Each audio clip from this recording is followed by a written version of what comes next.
This story is titled, I Found Out My Girlfriend of 8 Years Was Cheating on Me with My Best Friend at His Freaking Wedding. To top it off, I found out all my friends knew about it and were laughing at me behind my back. Instead of flipping out right away, I played it cool, acted like I didn't know. Then, at the wedding, I dropped the bomb and nuked not just his big day, but his whole life. Hey everyone, we put a lot of time and effort into finding these stories to keep bringing you the best content. If you enjoy what we do, it would mean the world if you hit that subscribe button. Your support really makes all the difference and keeps this journey going strong. Thanks so much for being here with me. Now, let's start the video. OP starts by saying, Hi, Reddit. I'm not sure how to even begin writing this. It feels weird typing all this out, but I guess it's therapeutic in a way. Looking back on my life a couple of years ago, I thought I had everything figured out. I had a solid career, a long-term girlfriend, and a close group of friends who were like family. Or so I thought. Now, I'm sitting here wondering how I was so blind. Let me rewind. In college, I was part of this tight-knit group of 7. We all met in our department, 4 women, 3 men, and quickly became inseparable. It wasn't just about parties or studying together. It was more like we were family, the kind of group that would drop everything for each other. Or so I thought. There's Ethan. He was my college roommate and my best friend. I mean, this guy was like a brother to me. We lived together for 4 years, laughed about the dumbest things, and had each other's backs through thick and thin. If you had told me back then that he would be the one to stab me in the back, I'd have laughed in your face. But I'm getting ahead of myself. Then there's Nicole. She was part of our group before I even joined, but she and I started dating during our 2nd year. It just clicked. You know when you meet someone and everything feels easy? That's how it was with her, or at least that's what I thought at the time. We were together for 8 years. 8. We went through ups and downs, but I really believed we were building something long-term. Marriage, kids, a life together. It felt like a given. Nicole was closer to the group than I was at first, but once we started dating, I became part of it too. I didn't just get a girlfriend. I gained a whole circle of friends who felt like family. Ethan, of course, became a big part of that too. He wasn't as close to everyone at first, but since he was my roommate, he got pulled into the group. Life felt good. We all stayed in touch after college, hanging out regularly, going to weddings, birthdays, and even taking trips together. I thought I had it all. A successful family business that I was managing, a girlfriend who'd been with me through everything, and a best friend who I trusted with my life. But in hindsight, there were cracks I didn't notice. Nicole and I started having issues about a year before Ethan's wedding. I was ready to settle down, get married, start a family, but she kept pushing back. She'd say things like, I'm not ready yet, or let's wait a little longer. At first, I thought maybe she had a point. We were both busy with our careers, but the more I thought about it, the less sense it made. I mean, we were practically living like we were married already. We'd been living together for 4 years. Our finances were stable, and I was making more money than I ever had running my dad's office supplies company. Marriage felt like the natural next step, but every time I brought it up, she'd find a reason to stall. She started saying I was pressuring her, or that I should focus on my career. What did that even mean? I was already doing great at work. At the same time, I noticed she was going out a lot more without me. She'd stay late at group hangouts, go to parties I wasn't interested in, or spend weekends with friends while I worked. I didn't think much of it because I trusted her. After 8 years, why wouldn't I? Looking back, I realized I was too naive. I never suspected anything because Nicole wasn't the type to pick fights or act distant. She still smiled, laughed, and made me feel like we were okay, even when things weren't. I'd think, yeah, we're fighting about marriage, but every couple fights. We'll figure it out. Around this time, Ethan's engagement was announced. He'd met his fiancée, Lauren, about a year earlier, and things moved fast. It didn't seem like Ethan, honestly. He wasn't the type to settle down. But Lauren came from a wealthy family, and she seemed nice enough. I figured maybe Ethan had finally found the one. When Ethan asked me to be his best man, I was thrilled. Of course, I said yes. This guy was my best friend. He'd been there for me during some of the hardest times in my life, and I wanted to be there for him on his big day. Nicole was just as excited about the wedding. She'd been helping with planning and talking to Lauren about bridesmaid dresses. It seemed like a normal thing for her to be involved since she was close to Ethan too. The wedding was a big deal, a fancy event at a beautiful hotel. Nicole and I drove there together the day before. I remember feeling excited, even though things between us were tense. I kept thinking maybe this weekend would help us reconnect. Weddings have a way of reminding people about love and commitment, right? When we got to the hotel, I started feeling a migraine coming on. I get them sometimes, especially when I'm stressed or tired. Nicole wanted to go to the rehearsal dinner, so I told her to go without me while I rested in the room. Later that evening, the migraine got worse, and I realized I'd forgotten my meds. I decided to head to the parking lot to grab the car and find a pharmacy. That's when it happened.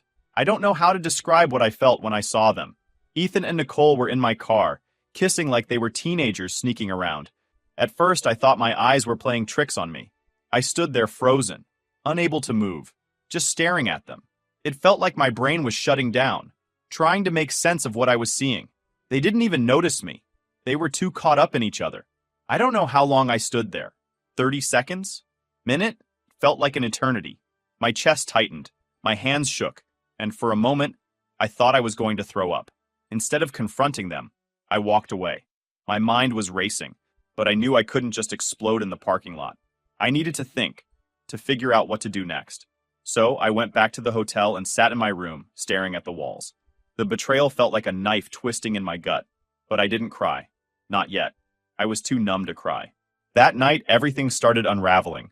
But it wasn't just about Nicole and Ethan. As I was about to find out, the betrayal went much deeper than I could have ever imagined. I didn't sleep that night. I tried, but every time I closed my eyes, the image of Nicole and Ethan in the car burned into my brain. I kept thinking, how could they do this to me? Cole, the person I thought I'd spend the rest of my life with, and Ethan, my best friend, the one guy I thought would always have my back. The more I thought about it, the angrier I got. By morning, my mind wasn't just spinning from betrayal. It was racing with questions. How long had this been going on? Was it a one-time mistake or something more? And perhaps the scariest question of all, did anyone else know? Nicole came back to the room late the previous night, pretending everything was normal. She asked me if my migraine was better, kissed me on the forehead, and climbed into bed like nothing had happened. I wanted to scream at her right then and there, but I couldn't. Not yet. I needed answers first, and I needed time to think. The next morning, I forced myself to act normal. I greeted everyone at breakfast, smiled when I saw Ethan, and even made small talk with Nicole. I could feel my stomach turning every time I looked at them, but I couldn't let on that I knew. If they thought they'd gotten away with it, they'd slip up again. That's what I was counting on. After breakfast, I decided to do a little reconnaissance. I hadn't said anything to anyone yet, but I was desperate to know if this was a secret between just Ethan and Nicole, or if other people in our group knew. I figured the easiest way to find out was to hang around and listen. Later that afternoon, I overheard something that shattered me even further. I was heading back to my room when I passed one of the suites where a few of our friends were staying. The door was slightly ajar, and I could hear laughter coming from inside. I wasn't going to stop, but then I heard Ethan's name, and Nicole's. I froze. At first, I thought I'd misheard, but then I heard Kyle, one of the other guys in our group, make a joke about Ethan and Nicole's secret rendezvous. He said something about how, one day, they're going to get caught, and the rest of them laughed. They know, I thought. My stomach dropped as I realized the truth. Not only were my girlfriend and best friend betraying me, but my entire friend group was in on it. They all knew. The worst part? They were laughing about it. Not one of them seemed to care how much this would hurt me. It wasn't just betrayal. It was humiliation. These people, who I'd spent years trusting and caring about, were sitting in that room making jokes at my expense. I couldn't listen anymore. I walked away before they noticed me, but their laughter echoed in my head. The betrayal suddenly felt so much bigger. It wasn't just about Nicole and Ethan anymore. It was all of them. Every single one of them had been lying to me, covering for Nicole and Ethan while laughing behind my back. When I got back to my room, the weight of everything hit me all at once. I sat on the edge of the bed and let out a shaky breath. My hands were trembling and I could feel tears welling up, but I didn't want to cry. Crying felt weak. Instead, I sat there for what felt like hours, trying to figure out what to do. One thing was clear. I wasn't going to let this slide. I couldn't just confront Nicole and Ethan in private and let them walk away unscathed. They'd humiliated me, so it was only fair that they felt the same pain. And if the rest of our so-called friends were complicit, they deserved to be exposed too. That's when the plan started to take shape. The rehearsal dinner that evening was torture. I went because I didn't want to tip anyone off that something was wrong, but sitting across from Ethan and Nicole was unbearable. I kept watching them, looking for signs. They didn't sit next to each other, But there were little things, stolen glances, subtle smiles, that made my blood boil. At one point, Nicole even leaned over and whispered something to me about how beautiful the venue was. I nodded, but all I could think was, "You were kissing Ethan in my car less than 24 hours ago. How dare you?" She acted so normal, so innocent, and it made me sick. Ethan, on the other hand, seemed completely at ease. He was laughing, making jokes, and playing the role of the charming groom-to-be. It was almost impressive how effortlessly he lied to everyone around him. I stayed quiet for most of the dinner, only speaking when spoken to. Inside, I was seething, but I couldn't let it show. Not yet. I needed to wait for the perfect moment. That night, back in our room, Nicole tried to cuddle up to me. It took everything I had not to push her away. Instead, I pretended to be tired and rolled over, facing the wall. She didn't push it, and after a while, I heard her breathing slow as she fell asleep. I lay awake, staring at the ceiling and going over my plan. Tomorrow was the wedding, the perfect stage for everything to come to light. I wasn't just going to confront Ethan and Nicole, I was going to make sure everyone knew what they had done. I wanted the world to see them for who they really were. By morning, I felt strangely calm. The anger was still there, but it was buried under a sense of determination. Today was the day. Today, I was going to take back control. The morning of Ethan's wedding, I woke up feeling like a bomb ticking down to detonation. Nicole acted like nothing was wrong, which made my stomach churn. She asked if I wanted breakfast. I said no. I couldn't look at her face without seeing Ethan's hands on her, without hearing my so-called friends laughing at my expense. By then, I'd already decided what I was going to do. I wasn't the kind of person to make a scene or get revenge out of spite, but this wasn't just about me anymore.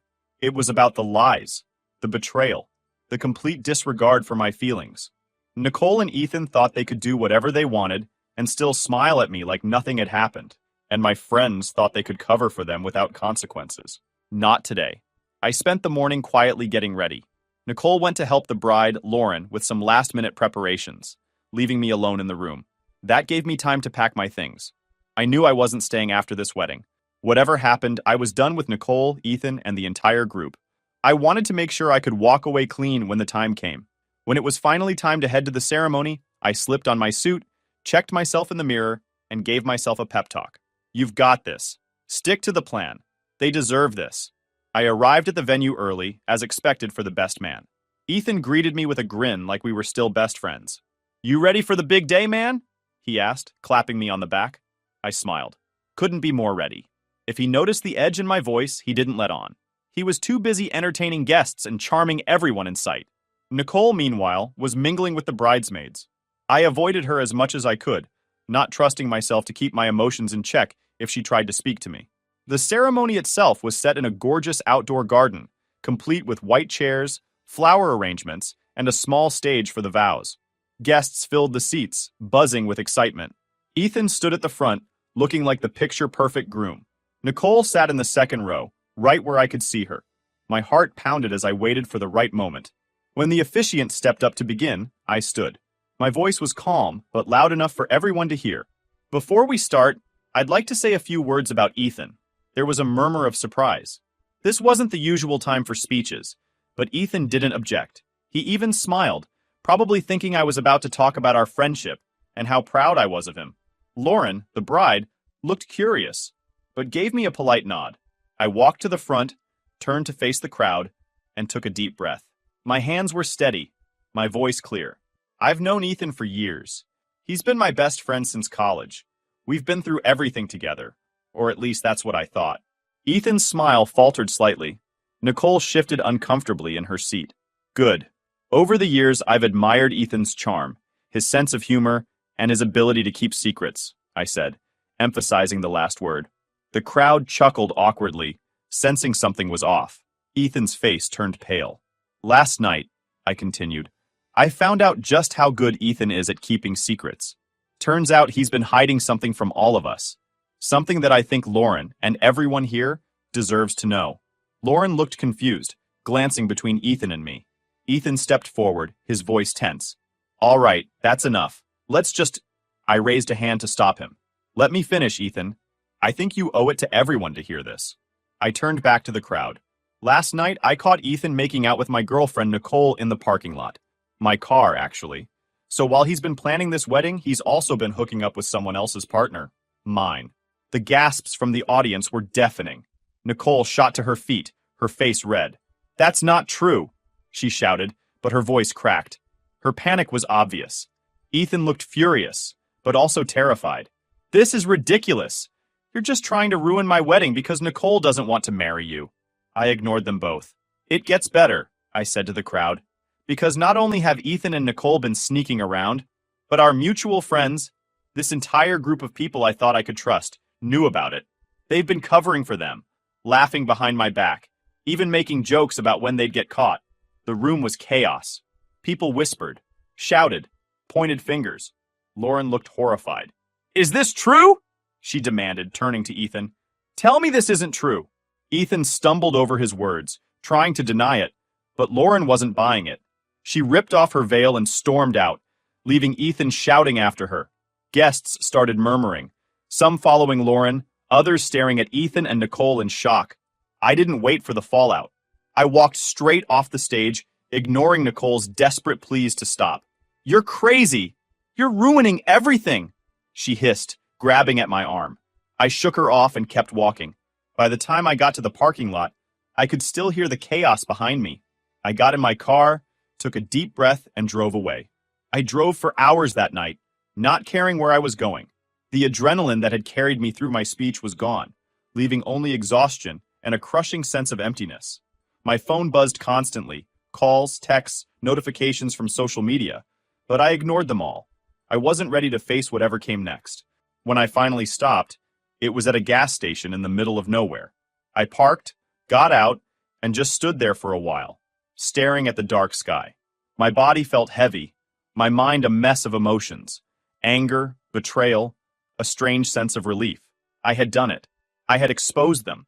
But now what? Eventually, I checked my phone. As expected, there were dozens of missed calls and texts.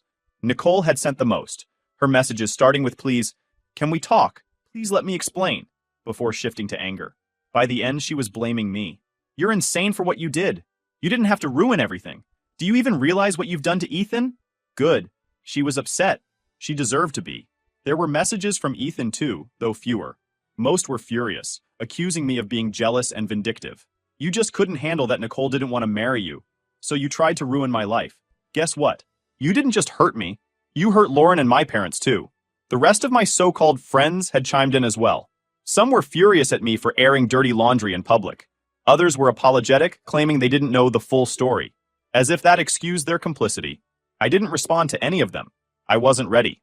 Instead, I got back in my car and drove to my parents' house. I hadn't been there in months, but I needed the comfort of people who actually cared about me. When I arrived, my mom took one look at my face and knew something was wrong. She didn't ask questions, just hugged me and told me I could stay as long as I needed. The next morning, the fallout started in full force. Nicole called again, but I let it go to voicemail. This time, she sounded desperate. Please, can we just talk?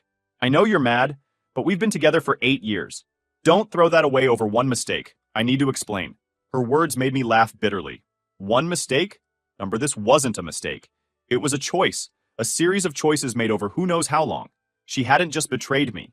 She'd done it repeatedly, knowingly, and with my best friend. There was no coming back from that. Ethan's texts were more of the same. Angry accusations and weak justifications. You had no right to do that. You could have handled this privately, but no. You had to humiliate me in front of everyone. You're just bitter because Nicole doesn't love you anymore. For a moment, I felt a flicker of doubt. Had I gone too far? But then I remembered the laughter I'd overheard. The smug looks on their faces when they thought I didn't know. No, I hadn't gone too far. If anything, they deserved worse. By day 2, the silence from Lauren's side was broken. One of Ethan's groomsmen, who I barely knew, messaged me. Hey, just wanted you to know Lauren called off the wedding completely. She's staying with her parents now. Ethan's in bad shape. His parents are furious and they've kicked him out for lying to them. Good. That was the least Ethan deserved. Still, a small part of me felt guilty. Not for Ethan, but for Lauren. She was collateral damage in all this, and I hadn't wanted to hurt her. But she deserved to know the truth before committing her life to someone as deceitful as Ethan. As for Nicole, she was still living in our shared apartment. I couldn't stomach the thought of seeing her, so I asked my brother to go and pack my things. He didn't ask questions, just showed up at the apartment and called me when he was done. You're better off without her, he said, handing me the boxes. I couldn't have agreed more. The real turning point came on day 3, when Nicole showed up at my parents' house unannounced. My mom answered the door, and the look on her face when she called for me said it all. Nicole was desperate. I stepped outside to talk to her, mostly because I didn't want her causing a scene. She looked terrible, like she hadn't slept in days. We need to talk, she said, her voice shaky. I crossed my arms. About what? She started rambling, apologizing, blaming stress, saying she never meant for it to go this far. She even had the audacity to say Ethan didn't mean anything, and that she had been confused about our relationship. You've been pressuring me to get married, she said, and I felt trapped. I laughed bitterly. Trapped. You could have talked to me. You could have broken up with me if that's how you felt. But no, you decided to cheat on me with my best friend. Don't try to make this my fault. Her face crumpled, but I didn't care. She wasn't here to take responsibility. She was here to make herself feel better. When she realized I wasn't going to forgive her, she switched tactics. You didn't have to do what you did, though. You embarrassed me. You embarrassed Ethan. You embarrassed everyone. I stared at her, my voice cold. You embarrassed yourself. She left after that, but not before trying to guilt me one last time. I hope you're happy, she said, tears streaming down her face. You've ruined everything. As she walked away, I felt an odd sense of closure. For the first time since this nightmare began, I felt like I could finally breathe. Oh, the fallout from my speech didn't just affect Nicole and Ethan. It rippled through the entire group. Word spread quickly among mutual friends, and most of them took sides. A few reached out to apologize, claiming they didn't realize how serious the situation was. Others stayed loyal to Ethan, saying I'd crossed a line by ruining his wedding. I didn't care. I blocked them all. By the end of the week, I was done with them. Nicole, Ethan, Kyle, the whole group, they were out of my life for good. It hurt to lose so many people I'd considered family, but it was better than staying surrounded by liars and betrayers. After the wedding, I thought the betrayal ended with Nicole and Ethan, but as the days passed, I couldn't stop thinking about the rest of my so-called friends. The ones who laughed behind my back, the ones who knew and chose to say nothing. They weren't just bystanders. They were complicit. They covered for Nicole and Ethan, joked about it, and acted like my pain didn't matter. I could have let it go and walked away from all of them, but that didn't sit right with me. They thought they could get away with treating me like a fool, but they were wrong. I wasn't going to explode in anger or confront them directly. No, I had a better plan. One that let me stay in the shadows while they faced the consequences of their actions. Kyle was the loudest one that night in the hotel room. He was the one who made the joke about Ethan and Nicole getting caught one day, and laughed the hardest. I remembered that smug tone in his voice, the way he seemed to relish my ignorance. If anyone deserved a dose of karma, it was him. Kyle worked for a mid-sized tech company as a sales manager. He loved to brag about how much his boss trusted him, and how he was on track for a promotion. But what most people didn't know, what I learned from our late-night hangouts, was that Kyle had a little side hustle, selling company leads to competitors for quick cash. He'd once drunkenly told us how easy it was to make a few $1,000s under the table without getting caught. That night, I put my plan into motion. Using an old email account I'd created in college, I drafted an anonymous email to Kyle's company. I included screenshots of his texts, where he bragged about selling leads, along with a detailed account of how he did it. I made sure to delete any identifying details that could trace the email back to me. Within a week, I heard through the grapevine that Kyle had been fired. Apparently, his boss didn't take too kindly to betrayal. I didn't feel a shred of guilt. Kyle had laughed at my expense, betrayed my trust, and thought he was untouchable. Now he knew how it felt to lose everything because of his own actions. Sarah wasn't as vocal as Kyle, but her silence was just as damning. She'd been part of the group for years and always claimed to be a neutral party whenever there was drama. But neutrality is just another word for complicity, and her laughter that night proved where her loyalties lay. Sarah prided herself on being a food blogger. She had a moderately successful Instagram account and even worked with a few local restaurants to promote their menus. But what she didn't tell her followers was that many of her glowing reviews were fake. She charged small, struggling restaurants for positive write-ups, regardless of the food quality.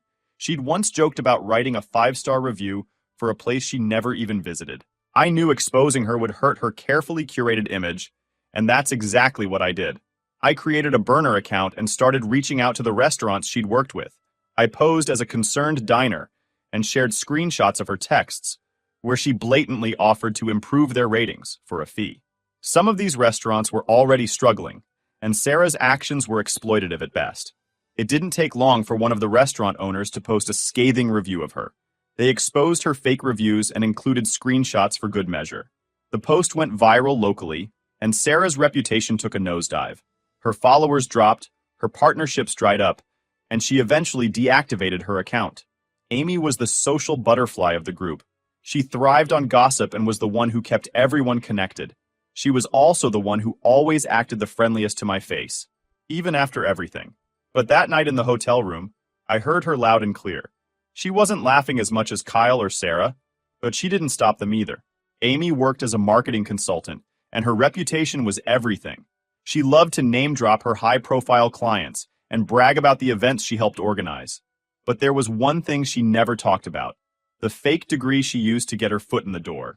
Back in college, Amy had confessed to me in a moment of vulnerability. She dropped out halfway through her program, but had a friend forge a degree for her so she could apply for jobs. She'd been skating by ever since, relying on charm and luck to climb the ladder. I waited until she posted about landing a new client, one of the biggest accounts of her career. Then I sent an anonymous email to her employer, complete with links to public records showing she never actually graduated. It didn't take much to connect the dots. Within days, Amy's new client dropped her, and her employer launched an internal investigation. She wasn't fired outright, but she lost her biggest account, and her reputation took a hit. Word spread quickly in her industry, and she found herself struggling to get new work. The other two members of the group were minor players in the betrayal, but I didn't let them off the hook completely. One had a habit of posting overly personal details about other people's lives on social media, so I anonymously reported several of their posts for violating privacy guidelines. Their account was temporarily suspended, and they had to clean up their act. The other? They loved to gossip at work, spreading rumors about coworkers to climb the corporate ladder. I made sure their boss received a tip about their behavior, which led to some uncomfortable conversations and a warning. It wasn't as dramatic as the others, but it sent a clear message. You can't act without consequences forever. The best part of all this? None of them ever suspected me. I stayed completely in the shadows, watching as their lives unraveled in small but significant ways. It wasn't about revenge for revenge's sake. It was about accountability. They laughed at my pain, covered for Ethan and Nicole, and thought their actions would never catch up to them. They were wrong. By the time the dust settled, I felt a strange sense of closure. I didn't need to confront them or hear their apologies. I didn't need to argue or justify my actions. I simply removed them from my life and let the consequences of their behavior speak for themselves.